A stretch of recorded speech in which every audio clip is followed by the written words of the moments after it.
तो दोस्तों हम शुरू करते हैं आज का topic, role of health supplement in COVID situation.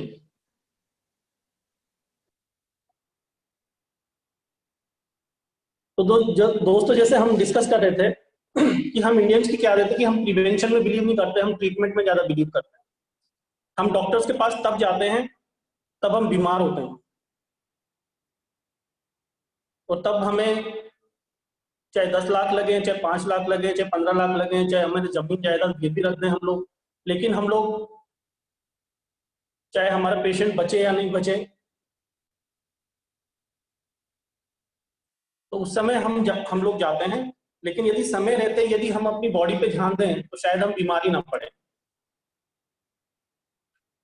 तो दोस्तों जैसे होम लोन और कार लोन यदि हमने ले रखा होगा और उसकी ईएमआई यदि हम लोग भर रहे होंगे, तो वैसे ही दोस्तों एक ईएमआई होती है वो हमें अपनी बॉडी के लिए भी देनी होती है, क्योंकि वो ईएमआई यदि हम बॉडी पे अपने खर्च कर रहे होंगे और बॉडी हमारी तंदुरुस्त रहेगी तो बाकी ईएमआई हम टाइम से भर पाएंगे।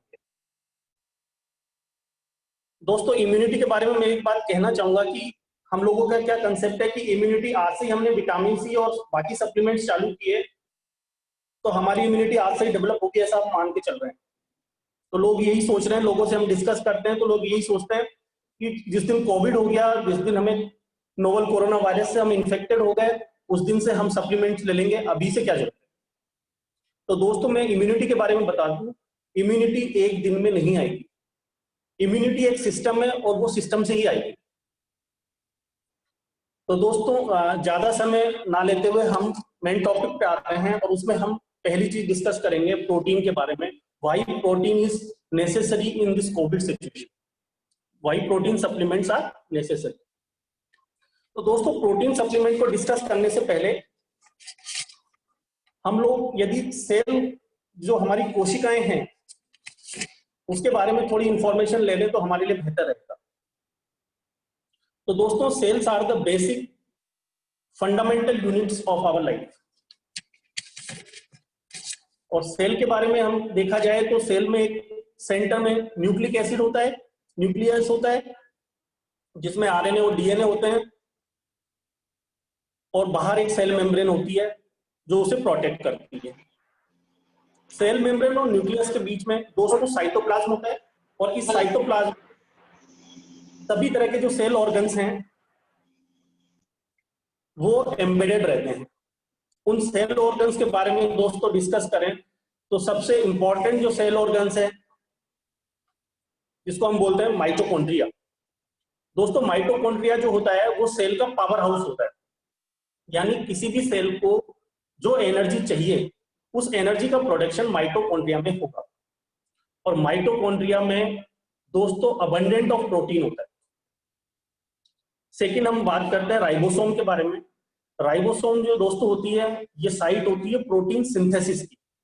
तो सेल को जो प्रोटीन चाहिए होता है वो राइबोसोम में बनता है, और राइबोसोम या तो साइटोप्लाज्म में फ्री तैरते रहते हैं या फिर ये एंडोप्लाज्मिक रेटिकुलम से अटैच रहते हैं। इसके बारे में इसके बाद दोस्तों डिस्कस करते हैं गोल्गी एपरेटस के बारे में।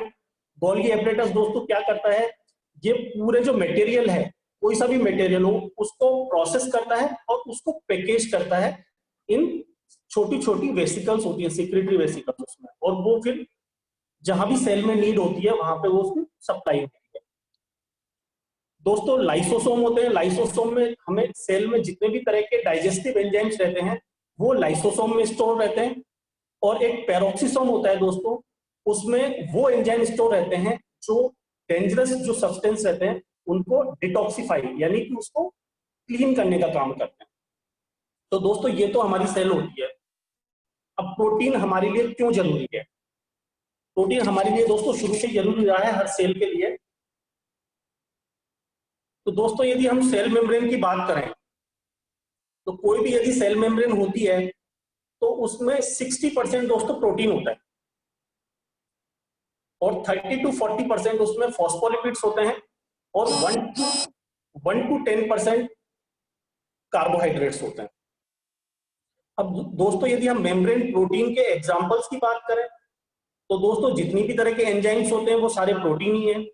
जितनी तरह की बॉडी में ट्रांसपोर्टर्स हैं सेल्स में, वो सब प्रोटीन्स हैं।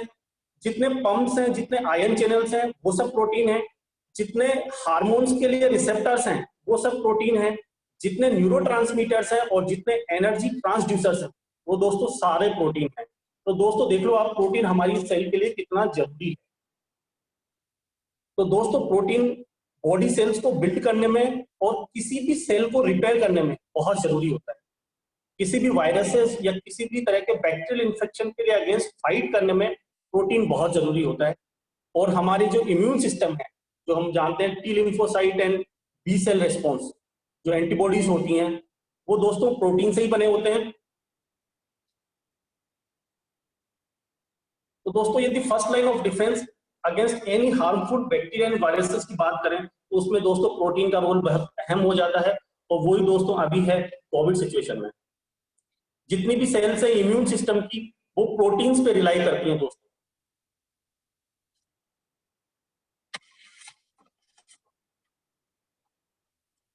अब प्रोटीन की स्ट्रक्चर के बारे में दोस्तों देखें तो प्रोटीन एक लार्ज कॉम्प्लेक्स मॉलिक्यूल होता है जिसमें लगभग 20 तरह के अमीनो एसिड्स होते हैं।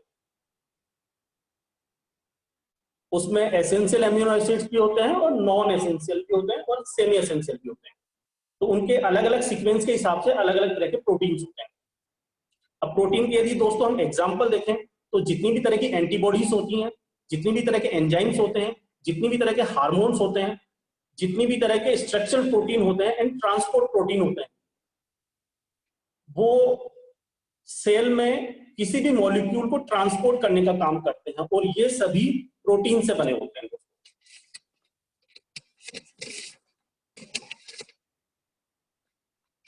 अब दोस्तों प्रोटीन, हमने ये तो जान लिया कि प्रोटीन हमारे लिए, दोस्तों ये तो हमने जान लिया कि प्रोटीन हमारे लिए बहुत जरूरी है। तो हमें प्रोटीन तो लेना पड़ेगा, लेकिन प्रोटीन हमें कितना लेना है, प्रोटीन की रिक्वायरमेंट कितनी होनी चाहिए। तो दोस्तों यदि नॉर्मल एडल्ट की बात करें तो हमें 1 ग्राम पर केजी ऑफ बॉडी वेट के हिसाब से प्रोटीन चाहिए होता है। यदि बच्चों की बात करें तो बच्चों में थोड़ी प्रोटीन रिक्वायरमेंट ज्यादा होती है, तो उन्हें 1.5 ग्राम पर केजी के हिसाब से, यानी 20 किलो का यदि बच्चा है तो उसे लगभग 30 ग्राम प्रोटीन चाहिए, क्योंकि उनको ग्रोथ भी करनी होती है। प्रेगनेंसी एंड लैक्टेशन की हम लोग बात करें तो हमें 1.5 ग्राम प्रोटीन चाहिए होता है पर केजी ऑफ बॉडी वेट। और यदि हम एथलीट्स है या अच्छे जिम्नास्ट हैं तो हमें 2 ग्राम पर केजी बॉडी वेट के हिसाब से प्रोटीन चाहिए।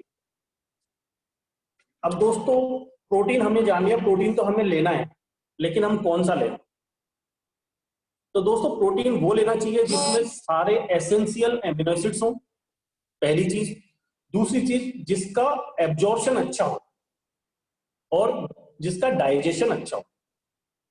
तो दोस्तों हमारे पास जो हमारा न्यूट्रीलाइट ऑल प्लांट प्रोटीन है और प्रोटीन विद ग्रीन टी है, उसका दोस्तों पीडिकास स्कोर 1 है, यानी वो जितना बॉडी में जा रहा है वो पूरा एब्जॉर्ब होता है।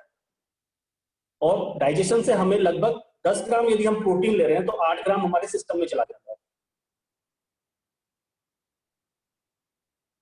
तो दोस्तों प्रोटीन अभी इस कोविड सिचुएशन में हर किसी के लिए जरूरी है, क्योंकि कल हमने देखा था, सैटरडे को हमने देखा था पैथोजेनेसिस में कि जो वायरस जीनोम है वो रेस्पिरेटरी सिस्टम की एपिथेलियल सरफेस को इन्फेक्ट करता है और वहां पे ये ACE2 इनहिबिटर, ACE2 रिसेप्टर से जाके अटैच होता है और एक प्रोटीएज एंजाइम होता है, वो रिसेप्टर को ब्लॉक तोड़ देता है और उसके थ्रू जो वायरस का जीनोम है वो हमारे एपिथेलियल सेल के साइटोप्लाज्म में चला जाता है और इस तरह से हमारी एपिथेलियल सेल जो होती है वो इन्फेक्ट हो जाती है।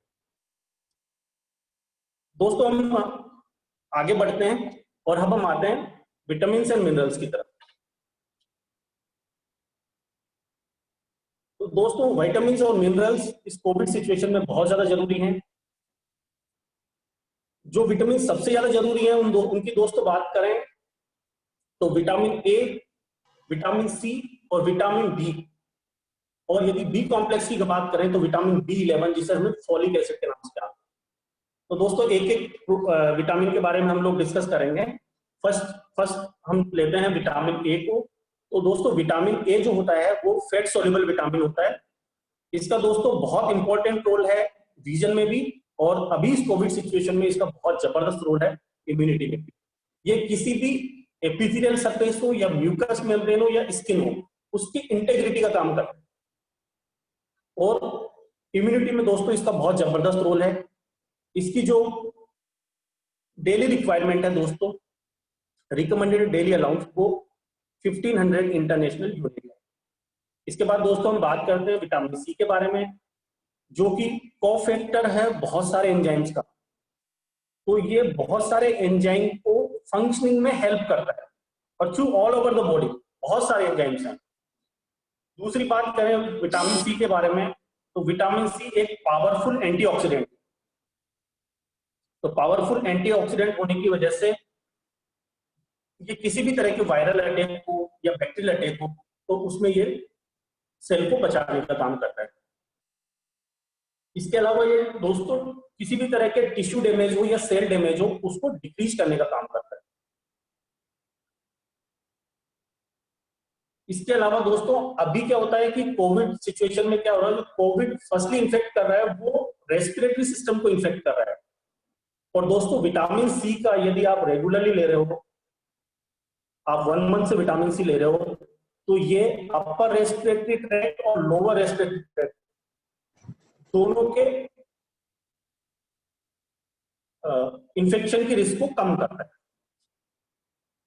इसके अलावा दोस्तों यदि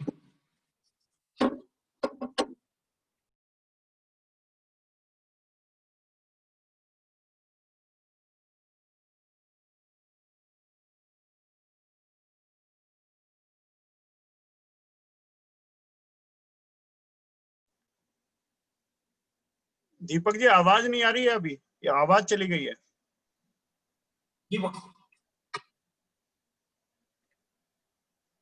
तो दोस्तों vitamin C upper respiratory tract और लोअर रेस्पिरेटरी ट्रैक्ट जो इन्फेक्शन है उसकी रिस्क को कम करता है। इसके अलावा यदि हम किसी पेशेंट को देने में लेट हो गए और वो आईसीयू में एडमिट हो जाता है और तब भी हम उसे यदि शुरू करते हैं, तो वो उसके हॉस्पिटल स्टे को डिक्रीज कर देता है। जैसे सपोज करो उसे 7 दिन रहना था, तो हो सकता है वो 5 दिन में रिकवर हो जाए। तो दोस्तों विटामिन सी की जो नीड है बॉडी को पर डे के हिसाब से वो 100 मिलीग्राम गवर्नमेंट जो बोलती है, गवर्नमेंट ऑफ इंडिया। और लेकिन कोविड सिचुएशन में यदि कोविड इन्फेक्टेड हो गया दोस्तों, तो उस कंडीशन में जो जॉन हैपकिन यूनिवर्सिटी है वो ये कहती है कि आपको 700 milligram per day vitamin C चाहिए। तो दोस्तों देख लो कोविड सिचुएशन में विटामिन सी का कितना जबरदस्त रोल है। दोस्तों इसके बाद हम बात करते हैं विटामिन डी की। विटामिन डी का भी दोस्तों बहुत इंपॉर्टेंट रोल है। बहुत सारी यूनिवर्सिटीज की जो रिसर्च आ रही है उसको ये कह रहे हैं कि विटामिन डी का बहुत जबरदस्त रोल है इम्यूनिटी में। क्योंकि विटामिन डी भी दोस्तों क्या करता है, जो एक्यूट रेस्पिरेटरी ट्रैक्ट इन्फेक्शन की रिस्क है उसको कम करता है। और फिर भी यदि किसी पेशेंट में सिम्टम्स अपियर भी हो जाते हैं फ्लू के, तो वो सिम्टम्स माइल्ड होते हैं और उनकी रिकवरी भी फास्टर होती है कि विटामिन डी लेवल उनमें ब्लड में ऑप्टिमम लेवल में है। विटामिन बी कॉम्प्लेक्स की तरफ दोस्तों हम आते हैं। विटामिन बी कॉम्प्लेक्स में जो सबसे इंपॉर्टेंट है वो है विटामिन बी लेवल, जिसे हम फॉलिक एसिड के नाम से जानते हैं। और फॉलिक एसिड दोस्तों इस कोविड सिचुएशन में बहुत ज्यादा इंपॉर्टेंट है, क्योंकि इंडिया में इसकी डेफिशिएंसी बहुत ज्यादा कॉमन है। फॉलिक एसिड का दोस्तों जो सबसे इंपॉर्टेंट काम है वो है ये डीएनए सिंथेसिस में हेल्प करता है, यानी कि ये सेल के रीजनरेशन में हेल्प करता है और सेल के रेप्लिकेशन में हेल्प करता है। अब दोस्तों हम मिनरल्स की तरफ आते हैं। मिनरल्स में दोस्तों जो सबसे इंपॉर्टेंट है वो है जिंक।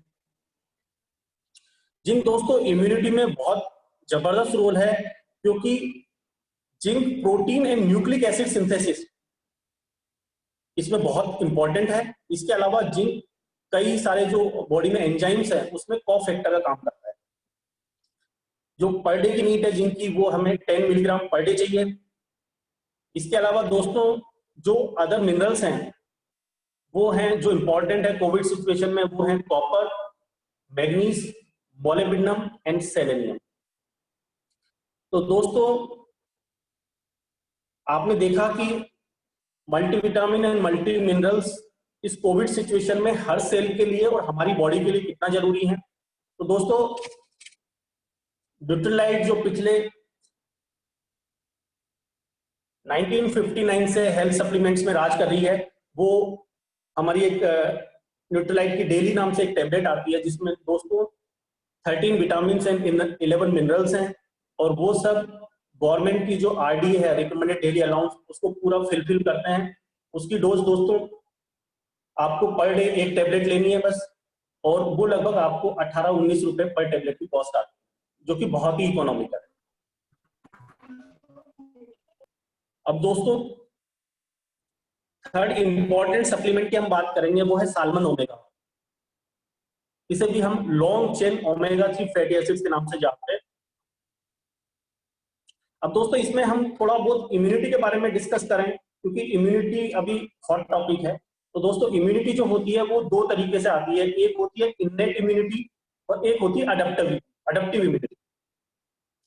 जो इननेट इम्यूनिटी होती है वो मदर ने क्या सप्लीमेंट प्रेगनेंसी के टाइम पे खाए, क्या उन्होंने डाइट ली, उससे वो अपने बच्चे को ट्रांसफर होती है। और इस इननेट इम्यूनिटी को रिप्रेजेंट करती हैं वो है macrophages, neutrophils, eosinophils, basophils, mast cells and dendritic cells. ये दोस्तों किसी भी तरह के सेलुलर अटैक में ये फर्स्ट लाइन डिफेंस है। लेकिन दोस्तों इनके साथ होता क्या है, इनका मोड ऑफ एक्शन तो फास्ट है, यानी काम तो बहुत फास्ट करती हैं, लेकिन इनकी स्पेसिसिटी बहुत कम है। ये पहचान नहीं पाती कि हम किस मतलब वायरस से डील कर रहे हैं या बैक्टीरिया से डील कर रहे हैं या और किसी फॉरेन मटेरियल से डील कर रहे हैं। दूसरी इम्यूनिटी आती है दोस्तों अडप्टिव इम्यूनिटी। अडप्टिव इम्यूनिटी में क्या होती है, जिन्हें हम जानते हैं T cell and B cell. और टी सेल बी सेल दोनों के साथ ये इनका हायर लेवल ऑफ स्पेसिसिटी रहती है। अडप्टिव जो इम्यून सिस्टम है, जो हम टी सेल और बी सेल के नाम से जानते हैं, ये क्या करती हैं कि जब फर्स्ट एनकाउंटर हुआ, चाहे वायरल अटैक हुआ चाहे बैक्टीरियल अटैक हुआ, तो ये उसके अगेंस्ट मेमोरी सेल्स डेवलप करती हैं। जैसे ही फर्स्ट बार आपका इनकाउंटर हुआ किसी से, तो ये उसके अगेंस्ट मेमोरी सेल डेवलप करती हैं। और मेमोरी सेल दोस्तों क्या होती हैं, वो एक बार डेवलप हो गई तो यदि रिपीट उसी चीज का एनकाउंटर होता है या उसी चीज का अटैक होता है, तो दोस्तों वो तुरंत आइडेंटिफाई कर लेती हैं कि ये तो वो ही है। उसके अगेंस्ट उनकी स्पीड और एफिशिएंसी बहुत इंप्रूव हो जाती है और वो दोस्तों तुरंत उस चीज को क्लियर कर देते हैं। और ओमेगा 3 फैटी एसिड्स के बारे में बात करें तो ओमेगा 3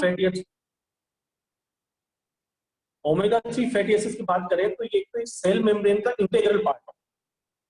तो यदि ओमेगा 3 फैटी एसिड्स आपकी डाइट में अच्छी मात्रा में है तो आपकी सेल मेम्ब्रेन इंटेग्रिटी बहुत अच्छी है, आपकी सेल मेम्ब्रेन हेल्दी है।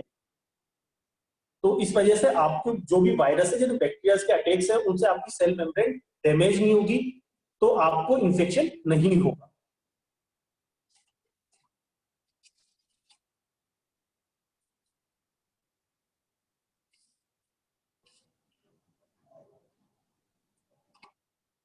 अब दोस्तों हम बात करते हैं साल्मन ओमेगा के बारे में कि साल्मन ओमेगा कैसे काम करता है।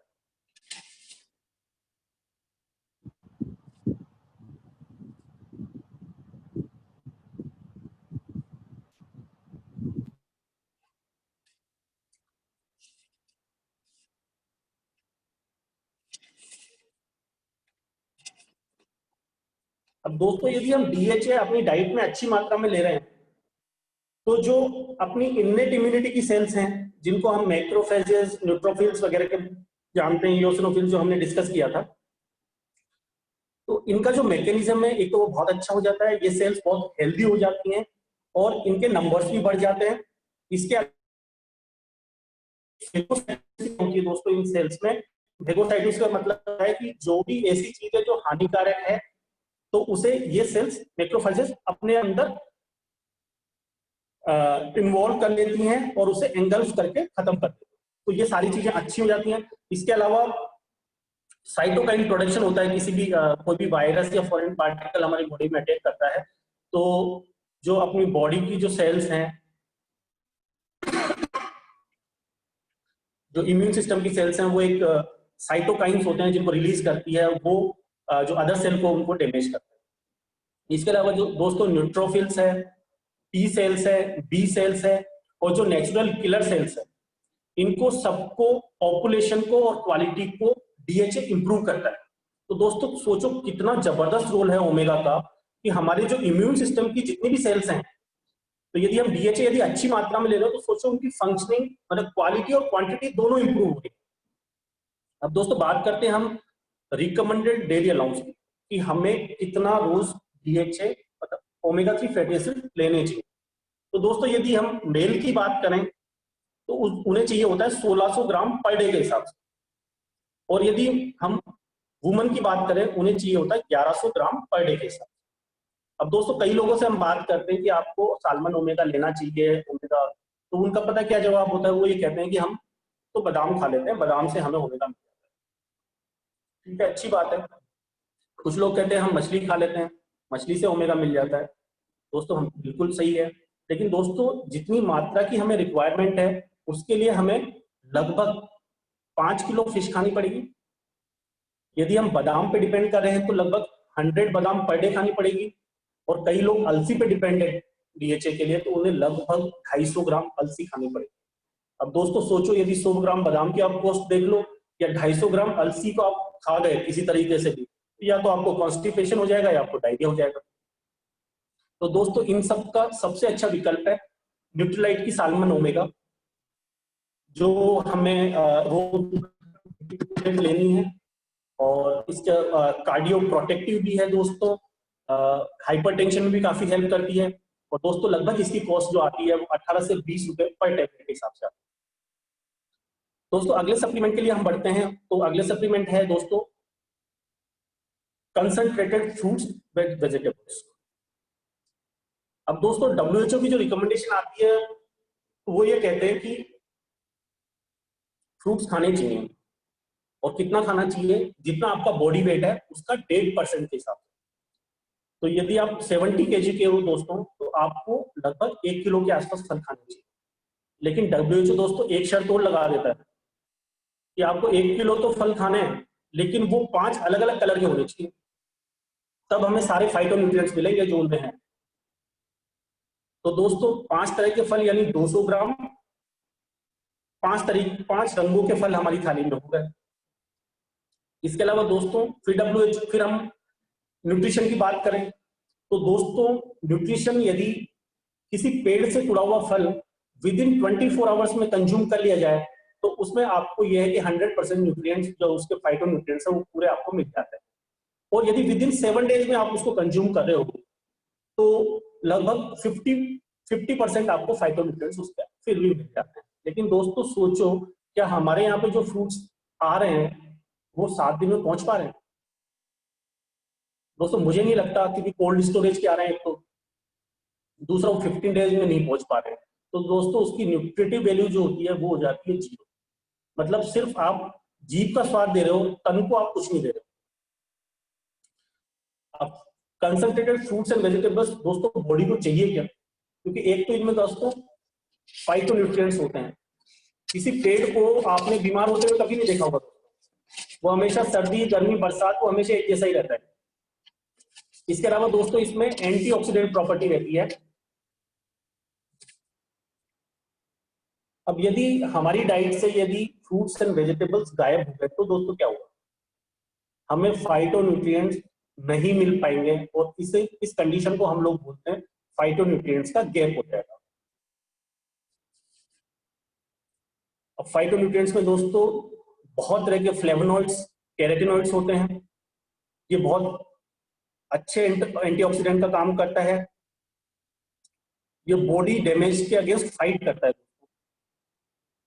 अब जो कंसंट्रेटेड फ्रूट्स एंड वेजिटेबल्स हैं ये क्या करते हैं? फाइटोन्यूट्रिएंट्स ये एक तो आपकी एजिंग को स्लो करते हैं। मतलब आप यदि fruits and vegetables recommended dose के हिसाब से और 5 कलर के आप खा रहे हो तो आपकी दोस्त एजिंग जो होती है वो आपकी डिले हो जाती है, आपकी हार्ट की हेल्थ अच्छी हो जाती है, आपकी बोन डेंसिटी इंप्रूव होती है, और आपकी जो आई हेल्थ है वो बहुत अच्छी हो जाती है। तो दोस्तों इसके लिए मेरे हिसाब से तो पॉसिबल नहीं है कि हम 5 तरीके के फल खा पाए तो न्यूट्रीलाइट में दोस्तों एक कंसंट्रेटेड फ्रूट्स एंड वेजिटेबल्स एक टैबलेट आती है, लगभग पर टैबलेट की कॉस्ट जो आती है वो लगभग 30 रुपीज के आस 30 रुपीज की कॉस्ट आती है, और हमें वो एक टैबलेट सुबह और एक टैबलेट शाम को खानी ही चाहिए। तो दोस्तों ये जितना भी हमने देखा ये सब है, ये रीजनरेशन के लिए है, क्योंकि बॉडी हमारी डीजनरेशन की प्रक्रिया में जा रही है। तो पहले सोचो डायबिटीज के कितने लोग या हाइपरटेंशन के या कैंसर के कितने लोग हमारे आसपास मिल जाते थे आज के 20 साल पहले जाए। दोस्तों जब मैं एमबीबीएस कर रहा था आज के 20 साल पहले, तो डायबिटीज भी बड़े भूले भटके मिलता था, और आज दोस्तों हमारा कंट्री डायबिटिक हब बन चुका है।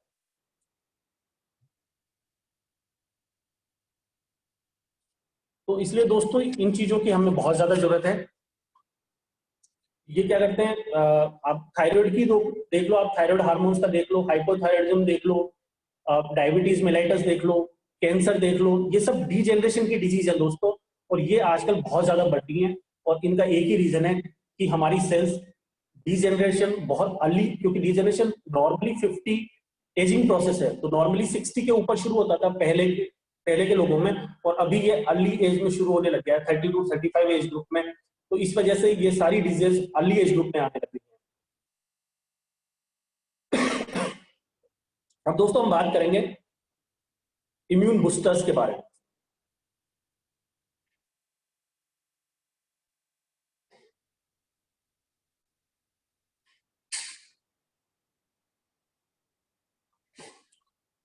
तो जो अब दोस्तों इम्यून बूस्टर के बारे में यदि हम बात करें,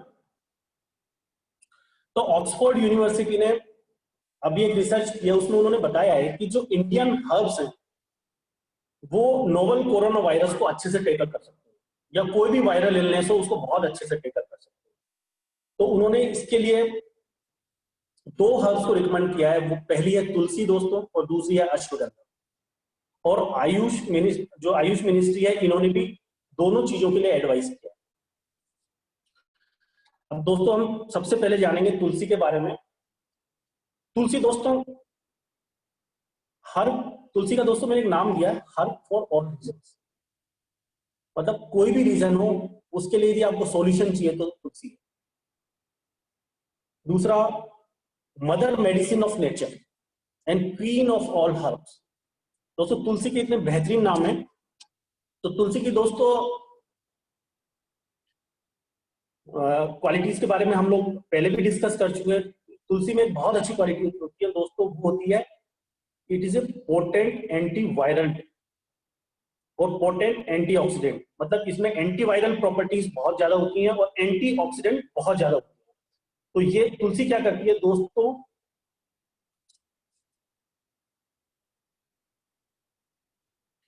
तो तुलसी दोस्तों क्या करती है कि अपनी जो सेल है उसको यदि कोई टॉक्सिक मॉलिक्यूल यदि उससे बचा के चलती है, तो ये क्या करती है, एक एंटीऑक्सीडेंट मॉलिक्यूल होता है, लाइक जिसे हम ग्लूटाथियोन बोलते हैं मेडिकल लैंग्वेज में, तो उसको इनहांस कर देती है, और किसी भी सेल ऑर्गन को और सेल मेम्ब्रेन को वो फ्री रेडिकल जो इंजरी है उससे बचाता है। इसके अलावा दोस्तों अभी कोविड सिचुएशन में क्या हुआ है, जो डायबिटीज पेशेंट है या फिर जो हार्ट पेशेंट है वो थोड़ा ज्यादा रिस्क है मोर्टेलिटी की, मतलब इनमें सीरियस होने की रिस्क सबसे ज्यादा है, और मोर्टेलिटी यानी मरने की रिस्क भी डायबिटीज और कार्डियक पेशेंट में ज्यादा है। तो दोस्तों तुलसी का जो एक बहुत अच्छी प्रॉपर्टी है वो है कि तुलसी डायबिटिक पेशेंट में ब्लड शुगर लेवल को कम करती है, और इसके अलावा जो हार्ट डिजीज जो हाइपरटेंशन वगैरह होता है उनमें ये ब्लड प्रेशर को भी डिक्रीज करने का काम करती है। इसके अलावा तुलसी दोस्तों पोटेंट एडेप्टोजन का काम करती है, यानी कि कोविड सिचुएशन में दोस्तों अभी क्या है, सबसे इंपॉर्टेंट चीज वो है स्ट्रेस। हर आदमी स्ट्रेस में है, गलती से मुझे नहीं हो जाए, ये नहीं हो जाए, फलाना नहीं हो जाए, तो दोस्तों यदि तुलसी यदि वो ले रहा होगा तो इट्स ए पोटेंट एडेप्टोजन, तो उसकी बॉडी जो होती है स्ट्रेस को बेटर से हैंडल कर सकती है। सेकेंड हब के बारे में बात करें दोस्तों वो है अश्वगंधा। तो दोस्तों अश्वगंधा के बारे में बताऊं कि आयुष मंत्रालय एवं IIT दिल्ली दोनों ने रिसर्च की, और उन्होंने रिसर्च के बाद ये माना कि अश्वगंधा जो है इसमें स्ट्रॉन्ग पोटेंशियल है in fighting against novel corona virus 2। मतलब यदि आप अश्वगंधा सुबह शाम यदि आप ले रहे हैं तो आपके अंदर स्ट्रेंथ आ जाती है नोवल कोरोना वायरस 2 से फाइट करने की। इसके अलावा ये हेल्थ अच्छी करता है। और अश्वगंधा यदि आप लगभग महीना भर यदि आपको लेते हुए हो गया है, क्योंकि इम्यूनिटी दोस्तों लगभग महीने भर बाद ही शुरू होती है, तो यदि आप महीने भर से अश्वगंधा ले रहे हो और गलती से आपको कोरोना हो भी गया, मतलब आप कोविड से इन्फेक्टेड हो भी गए, तो दोस्तों अश्वगंधा आपको क्रिटिकली इल होने से बचाता है, यानी आपको आईसीयू में एडमिट होने से बचाता है। हो भी गया तो वो mild illness, mild to moderate होकर रह जाएगी, आप सीवियरली इल नहीं होंगे। क्योंकि दोस्तों जो लोग वेंटिलेटर पे जा रहे हैं अभी कोविड में बच नहीं रहे। इसके अलावा अश्वगंधा दोस्तों पावर हाउस है एंटीऑक्सीडेंट का, इम्यूनिटी को बूस्ट करता है, एंटी इंफ्लेमेटरी प्रॉपर्टीज होती हैं। और जो आईआईटी दिल्ली रिसर्च की दोस्तों, उन्होंने माना कि अश्वगंधा में कुछ बायो एक्टिव्स होते हैं, वो इंटरेक्ट करते हैं सार्स कोविड वायरस से। और इसमें उन्होंने एक नेचुरल कंपाउंड खोजा है दोस्तों, उसका नाम है मिथानोन। दोस्तों नाम एक बार दोबारा नोट कर लें, मिथानोन। और उन्होंने दोस्तों ये कहा है कि ये मिथानोन जो है, जो अश्वगंधा में होता है दोस्तों, ये नोवल कोरोना वायरस 2 के मल्टीप्लिकेशन को रोकता है दोस्तों। जो मिथानोन है वो नोवल कोरोना वायरस 2 के रेप्लिकेशन यानी कि जो मल्टीप्लिकेशन है उसको ब्लॉक करता है। इस तरह से वो इसको बॉडी से क्लियर करने में हेल्प करता है। तो दोस्तों अश्वगंधा की जो डोज है वो आपको 1 टैबलेट सुबह, 1 टैबलेट शाम को लेनी है, और तुलसी दोस्तों आपको दिन में 1 बार लेनी है। दोस्तों इसके अलावा ये सब हब तो हमें सबको लेनी है,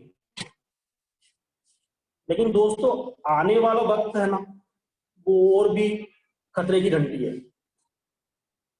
क्योंकि अभी विंटर्स आने वाले हैं दोस्तों, और विंटर्स में हमारे यहाँ अस्थमा के पेशेंट बहुत ज्यादा है। और 2% ऑफ एडल्ट पॉपुलेशन, लगभग हम 18 से अबोव की बात करें, 18 ईयर से ऊपर की, तो लगभग हमारी जो पॉपुलेशन है वो 18 ईयर से ऊपर 100 करोड़ की है। और उसमें से 2% लोग हैं वो ब्रोंकियल अस्थमा से, जो एलर्जिक अस्थमा जिसे हम बोलते हैं, उससे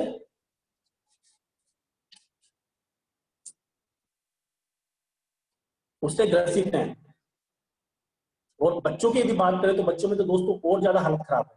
तो बच्चों की यदि पॉपुलेशन की बात करें बिलो 18 ईयर्स की, तो दोस्तों 35 करोड़ है, और उसमें से लगभग 6% यानी कि 2.1 करोड़ बच्चे एलर्जिक अस्थमा से ग्रसित हैं। तो दोस्तों सोचो हमारी 4 करोड़ पॉपुलेशन को तो ब्रोंकियल अस्थमा है। सर्दियों में वो एग्जैगरेट होगा, कंडीशन और ज्यादा वर्सन होने वाली है। और दोस्तों कल का एक आपको बताऊं मैं, कल की बात है, महाराष्ट्र गवर्नमेंट ने वहां जो कोविड पेशेंट एडमिट हो रहे हैं जो आईसीयू में, उनके ऑक्सीजन पे कैपिंग कर दी है। कैपिंग का मतलब ये है किसी पेशेंट को यदि 12 लीटर पर मिनट से ज्यादा ऑक्सीजन चाहिए तो गवर्नमेंट ने मना कर दिया, उसे मत दो चाहे वो मर जाए, क्योंकि ऑक्सीजन रिक्वायरमेंट बहुत ज्यादा है और इतनी ऑक्सीजन बन नहीं पाती। तो उन्होंने कहा है कि यदि 12 लीटर पर मिनट से ज्यादा ऑक्सीजन चाहिए किसी को, तो आप उसे फ्लो को मत बढ़ाइए, 12 लीटर पे रखिए, उसको रहना होगा तो 12 पे रह जाएगा, यदि मरता है तो मर जाएगा। महाराष्ट्र में ये दोस्तों वो आगे चल के हमारे सामने भी आ सकती है। तो दोस्तों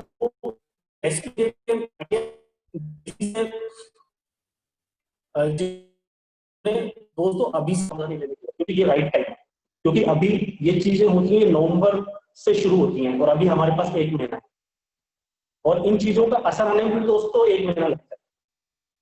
तो दोस्तों जो रेस्पिरेटरी यानी जो ब्रोंकियल अस्थमा या सीओपीडी है, जिनको क्रोनिक ब्रोंकाइटिस रहता है दोस्तों, तो दोस्तों उनके लिए हमारे पास बहुत अच्छा प्रोडक्ट है, वो है वसाखा मुलेटी। और दूसरा जो प्रोडक्ट है वो है ट्रिपल गार्ड इग्नेशिया, जो हमारा एलर्जी के लिए बहुत बेहतरीन प्रोडक्ट है। तो दोस्तों यदि रेस्पिरेटरी सिस्टम से हम लोग कुछ इलनेस से है हमें, तो हमें वसाखा मुलेटी और ट्रिपल गार्ड इग्नेशिया आज से ही शुरू कर देनी चाहिए। और दोस्तों यदि कार्डियक सिस्टम में यदि हमारे कुछ गड़बड़ है या हाइपरटेंशन वगैरह है, तो हमें कैल्शियम की जो टेबलेट है, क्योंकि कैल्शियम क्या करता है दोस्तों, जो हार्ट मसल्स है उसको स्ट्रेंथन करता है, उनके कॉन्ट्रेक्शन को बढ़ाता है, और हार्ट मसल की जो पंपिंग है, हार्ट की पंपिंग उसको इंप्रूव करता है। इसके अलावा दूसरा कैल्शियम के साथ में दोस्तों हमारे विटामिन डी भी आता है, और विटामिन डी का दोस्तों अभी हमने डिस्कस किया है, ये इम्यूनिटी को बहुत अच्छे से बूस्ट करता है। तो दोस्तों ये था role of supplements in COVID situation. तो दोस्तों देख लो आप, कोविड का मुझे नहीं लग रहा अभी रिसेंटली कोई वैक्सीन आने वाली, क्योंकि 10 साल पहले दोस्तों स्वाइन फ्लू हुआ था, और अभी तक कोई वैक्सीन स्वाइन फ्लू की नहीं है। तो उम्मीद करते हैं कि जल्दी वैक्सीन आ जाए, लेकिन नियर होप वो कितनी सक्सेसफुल रहेगी या नहीं रहेगी ये हमें नहीं पता। तो दोस्तों समय रहते यदि हम लोग सप्लीमेंट्स, क्योंकि हमें तो अपने आप को बचा के चलना है। आज कोविड आया है, कल कोई दूसरा वायरस आएगा, कल कोई तीसरा वायरस आएगा, तो हमें अपने आप को, अपनी बॉडी को अच्छे से इंप्रूव करके हेल्दी रखना है। तो दोस्तों उसके लिए हमें सप्लीमेंट्स अच्छी मात्रा में लेने पड़ेंगे, रेगुलर लेने पड़ेंगे, और जितने सप्लीमेंट्स हम लोगों ने डिस्कस किया है वो हमें सब लेने पड़ेंगे। थैंक यू दोस्तों।